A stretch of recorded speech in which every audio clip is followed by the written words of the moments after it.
so abaddemu ne incident eyo yabadde eyiganga incident eyinza okuba nga yaleetedde effujjo okusinziira ku poliisi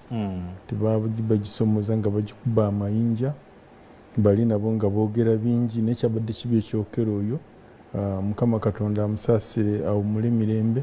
ate n'enjuzaayoza poliisi n'ab'ebyokwerinda e Masaka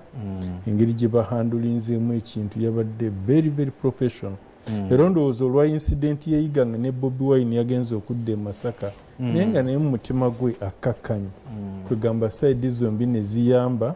ekintu ne kitambula bulungi nga tewali awanguddwa oba yadde awangudde ewange gye yasooka gye yalonkingira Jinja district gye yalonkingira manifesto byatambula bulungi ne Busoga yonna era ndowooza Busoga okujjako incident eno yabaddewo juzi yekyasinza okuba nga yahandulinga aba presidential candidate bonna abayiseeyo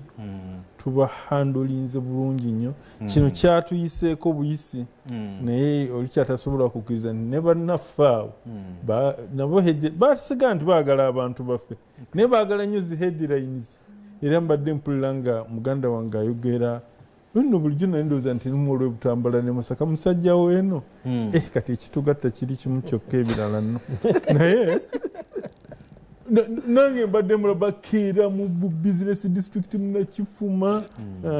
naggalama n'emisoomoozo bwe basanga omuserikale atali professional bulungi bamuyitako nakukontrola nakuzimula ayinza n'okukuwandulira amalusu bw'oba toli professional ovaako naye katusuubire nti ebyabadde eyiganga kibe kyakuyiga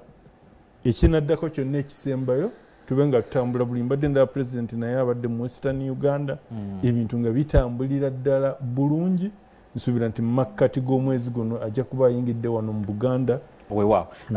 tugenda kusookera ogenda kunzikiriza mwenna